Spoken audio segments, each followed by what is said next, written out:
നമസ്കാരം. ഇക്കരെ നിൽക്കുമ്പോൾ അക്കരെ പച്ച എന്ന് തോന്നി നേതാക്കന്മാരൊക്കെ ഇന്ത്യയിൽ ആകമാനം ഇടവും വലവും ചേരി മാറി മാറി അധികാര കസേര കിട്ടാനുള്ള കസേര കളിയിലാണ്. കേരള രാഷ്ട്രീയത്തിലും കഴിഞ്ഞ ദിവസം കമ്മ്യൂണിസ്റ്റ് പ്രസ്ഥാനത്തിന്റെ സജീവ പ്രവർത്തക ഐഷ പോറ്റി കളം മാറി കോൺഗ്രസിൽ ചേർന്നതോടെ കോൺഗ്രസിൽ നിന്ന് അടുത്തത് ആരെയാണ് പകരം കമ്മ്യൂണിസ്റ്റ് ചാടിക്കാൻ പോകുന്നതെന്നുള്ള ഉറ്റുനോക്കലായി. കേരള രാഷ്ട്രീയത്തിൽ നിന്ന് ഏറ്റവും കൂടുതൽ കേൾക്കുന്നത് ആശയങ്ങളുടെ ശബ്ദമല്ല, മറിച്ച് ഗോസിപ്പുകളുടെ, ചർച്ചകളുടെ, രാഷ്ട്രീയ നീക്കങ്ങളുടെ കുശല പ്രയോഗങ്ങളാണ്.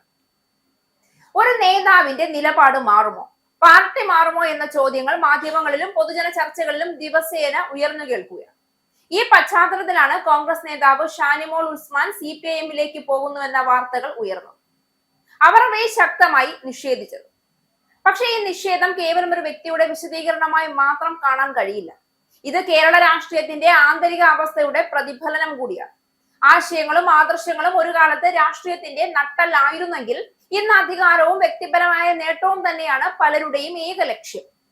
പാർട്ടികൾ രാഷ്ട്രീയ ശാലകളായി മാറുകയും നേതാക്കൾ അവസരവാദികളായി മാറുകയും ചെയ്യുന്ന കാഴ്ചയാണ് കേരളം കാണുന്നത്. ഇവർ പോകുമോ, അവർ മാറുമോ എന്ന ചോദ്യങ്ങൾ തന്നെ രാഷ്ട്രീയത്തിന്റെ മുഖ്യ ചർച്ചകളാവുന്നത് ജനങ്ങളുടെ വിശ്വാസം എത്രത്തോളം തകർന്നുവെന്ന് വ്യക്തമാക്കും. ഒരു നേതാവിന്റെ പേരു കേട്ടാൽ തന്നെ പാർട്ടി മാറ്റം ചർച്ചയാവുന്ന അവസ്ഥ രാഷ്ട്രീയ ധാർമ്മികതയുടെ ദാരുണമായ തകർച്ചയാണ് സൂചിപ്പിക്കുന്നത്.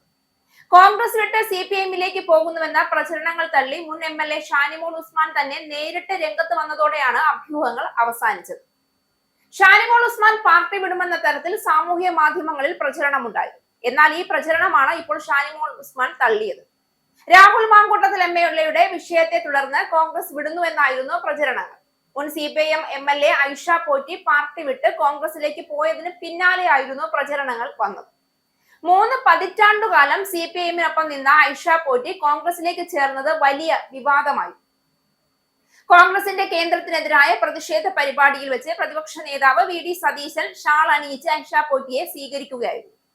3 തവണ കൊട്ടാരക്കര MLA ആയിരുന്നു ഐഷ പോറ്റി. തുടർച്ചയായി 2 തവണ മത്സരിച്ച് ജയിച്ചവരെ മാറ്റി നിർത്താനുള്ള തീരുമാനം കർശനമായി നടപ്പാക്കാൻ തീരുമാനിച്ചതോടെ ഐഷ പോറ്റിക്ക് സീറ്റ് നിഷേധിക്കപ്പെടുകയായിരുന്നു. 1ാം പിണറായി സർക്കാരിൽ മന്ത്രി പദവി ആഗ്രഹിച്ചിരുന്ന വനിതാ നേതാവായിരുന്നു ഐഷ പോറ്റി. എന്നാൽ അന്ന് പരിഗണിക്കപ്പെട്ടിരുന്നില്ല.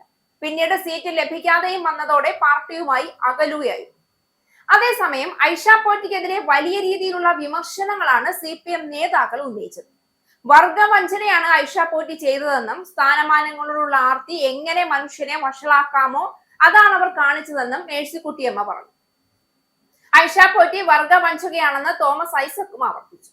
എന്നാൽ വർഗവഞ്ചക എന്ന് വിളിക്കുന്നവർ മറ്റു പാർട്ടിയിൽ നിന്ന് CPM-ലേക്ക് വന്ന സരിന്റെയും ശോഭന ജോർജിന്റെയും കാര്യം ഓർക്കണമെന്നായിരുന്നു ഐഷ പോറ്റിയുടെ മറുപടി.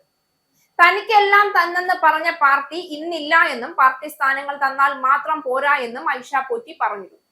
നല്ല അഭിപ്രായം നേടണമെങ്കിൽ ജനങ്ങൾക്കിടയിൽ പ്രവർത്തിക്കണമെന്നും ഐഷ പോറ്റി പറഞ്ഞു. ഷാനിമോൾ ഉസ്മാന്റെ നിഷേധം സത്യമാകട്ടെ അല്ലാതിരിക്കട്ടെ, അതിലുപരി വലിയൊരു ചോദ്യമാണ് കേരള രാഷ്ട്രീയത്തിന് മുന്നിൽ ഇപ്പോൾ നിൽക്കുന്നത്. എന്തുകൊണ്ടാണ് ഒരു നേതാവിന്റെ ഉറച്ച നിലപാട് പോലും വിശ്വസിക്കാത്ത അവസ്ഥയിലേക്ക് ജനങ്ങൾ എത്തിയത്?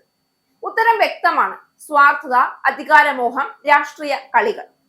പാർട്ടി മാറുന്നത് എന്നൊരു വലിയ വാർത്തയല്ല, മറിച്ച് പതിവ് സംഭവമായി മാറിയിരിക്കുന്നു. വോട്ടർമാർക്ക് വേണ്ടി പോരാടേണ്ടവർ സ്വന്തം രാഷ്ട്രീയ ഭാവിക്കായി മാത്രം നീക്കങ്ങൾ നടത്തുന്ന കാഴ്ചയാണ് എല്ലായിടത്തും. കോൺഗ്രസും CPM-ഉം മാത്രമല്ല, കേരളത്തിലെ എല്ലാ പാർട്ടികളും ഈ രോഗബാധയിൽ നിന്ന് ഒഴിഞ്ഞു മാറിയിട്ടില്ല. ആശയങ്ങൾ മാറുന്നില്ല, പക്ഷേ അധികാരത്തിന്റെ വശം മാറുമ്പോൾ രാഷ്ട്രീയ നിലപാടുകൾ മാറും. ഇത്തരമൊരു രാഷ്ട്രീയ സംസ്കാരം തുടർന്നാൽ ജനാധിപത്യം തന്നെ വിശ്വാസ്യത നഷ്ടപ്പെടുന്ന ഘട്ടത്തിലേക്ക് നീങ്ങും. വ്യക്തികളുടെ നിഷേധങ്ങളും വിശദീകരണങ്ങൾക്കും അപ്പുറം കേരള രാഷ്ട്രീയം ആത്മപരിശോധന നടത്തേണ്ട സമയമാണ്. ഇല്ലെങ്കിൽ രാഷ്ട്രീയ കളിക്കുള്ള പാവകളായി നേതാക്കളും നോക്കുകുത്തികളായി ജനങ്ങളും മാറുന്ന ഒരു ദുർഭാഗ്യകരമായ ഭാവിയാണ് നമ്മെ കാത്തിരിക്കുന്നത്.